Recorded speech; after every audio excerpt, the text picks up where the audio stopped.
ಪ್ರತೀಕ್ಷಾ ಮಕ್ಕಳಿಗೆ ಟೊಪ್ಪಿಗೆ ಅಂದ್ರೆ ಬಹಳಷ್ಟು ಇಷ್ಟ. ಅದಕ್ಕೋಸ್ಕರ ನಾವು ಮೊದಲನೇದಾಗಿ ಕಿರೀಟ, ರಾಜರು ಹಾಕೊಳ್ಳುವಂತ ಕಿರೀಟವನ್ನ ತಯಾರಿಸೋಣ.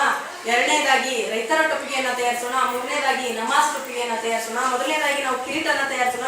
ಕಿರೀಟ ತಯಾರಿಸಬೇಕಾದ್ರೆ ಮೊದಲು ನಾವು ಏನ್ ಮಾಡ್ಬೇಕು ಅನ್ನೋದನ್ನ ತಿಳ್ಕೊಳ್ಳೋಣ.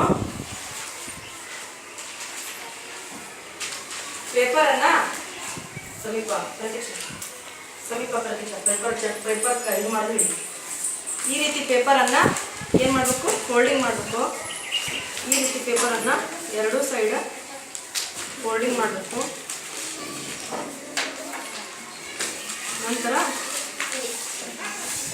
ನಂತರ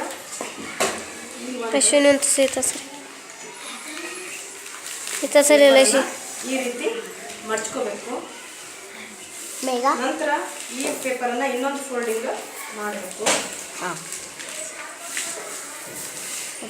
ನಂತರ ಈ ಕಡೆ ಸೈಡ್ ಬಳಸಿ ಈ ಪೇಪರನ್ನು ಈ ಮಿಡಲ್ ಲೈನಿಗೆ ಟಚ್ ಮಾಡುವಂಗೆ ನೋಡಿಕೊಂಡು ಈ ರೀತಿ ಫೋಲ್ಡ್ ಮಾಡಬೇಕು. ಈ ಪೇಪರನ್ನು ಈ ಮಿಡಲ್ ಲೈನಿಗೆ ನೋಡಿಕೊಂಡು ಈ ರೀತಿ ಟಚ್ ಮಾಡಬೇಕು. ಆಮೇಲೆ ಈ ಪೇಪರನ್ನು ಈ ರೀತಿ ಫೋಲ್ಡ್ ಮಾಡಿ ಈ ರೀತಿ ಟಚ್ ಮಾಡಿ. ಈಗ ಟೊಪ್ಪಿಗೆ, ಸುಂದರವಾದ ಟೊಪ್ಪಿಗೆ ರೆಡಿ ಆಯಿತು. ಇದು ಕಿರೀಟ ಆಯಿತು.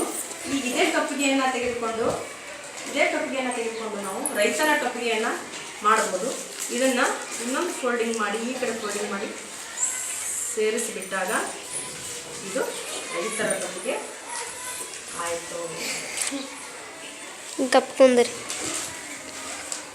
ಇದೇ ಟೊಪ್ಪಿಗೆಯನ್ನು ತೆಗೆದುಕೊಂಡು ಮತ್ತೆ ಈ ಕಡೆ ಫೋಲ್ಡಿಂಗ್ ಮಾಡಿ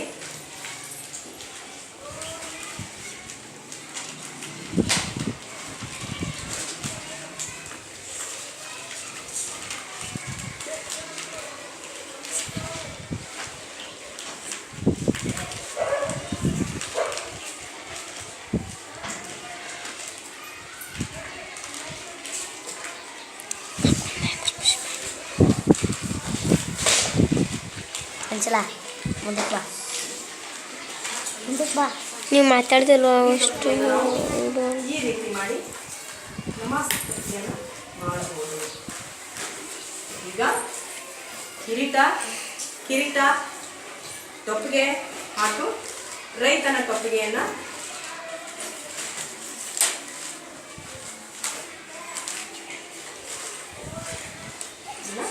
ರೆಡಿ ಮಾಡಿದೆ. Thank you very much. ನಮಸ್ಕಾರ.